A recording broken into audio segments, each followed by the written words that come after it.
Attività bħal qormi li għalija kien hemm attendenza numeruża, attività indirizzata mill-5 kandidati li se jkontestaw fisem il-Partit Nazzjonalista fuq is-sitt distrett elettorali.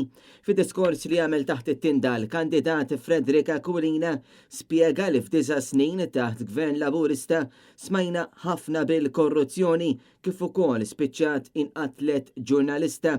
Saħaq li l-unika partit li jista' joħroġna mill-lista l-griża huwa biss il-Partit Nazzjonalista, partit li qed joffri ideat friski u innovattivi. Min-naħa tiegħu Ryan Kallus qal li l-Partit Nazzjonalista verament jemmen fil-proġett ta' trakka tal-korsa ta' Żwiemel fil-Marsa.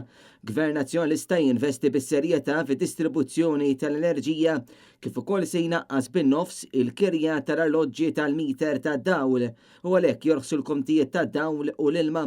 Apparti dan, Gvern ġdid Nazzjonalista se jagħti lura s-serq kollu li sar fil-kontijiet tad-dawl.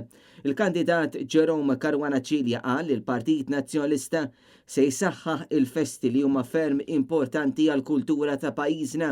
Gvern ġdid Nazzjonalista wieħed li l-lokalità ta' Ħal-Qormi se jagħtiha dak li xerqilha u l-Partit Nazzjonalista se jibqa' jaħdem sabiex kull Malti Wawċi jgħix ħajja dinjituża u mingħajr dbatijiet. Il-kandidata Francine Farrugia tkellmet dwar il-problema tal-ulli tal-ħajja li tkompli taffettwa l-ħajja ta' diversi familji u pensjonanti u quddiem dan kollu għandna gvern li jinsab maqtuħ mir-realtà li għaddej minna dawn il-persuni. Għalhekk il-Partit Nazzjonalista jitressaq proposti konkreti sabiex il-familji ikunu jistgħu jsibu bilanċ bejn ix-xogħol u l-familja. Minnaħa tagħha, Alessia Bsajla Zammit tkellmet dwar kemm huwa importanti li fil-politika kulħadd jaħdem flimkien fl-aħjar interess tal-poplu Malti kollu. Hija tkellmet ukoll dwar kemm huwa kruċjali li jkollna proposti konkreti li jgħinu aktar lil mara tirnexxi fil-karriera tagħha filwaqt li tibqa' wkoll parti mit-trobbija ta' wliedna.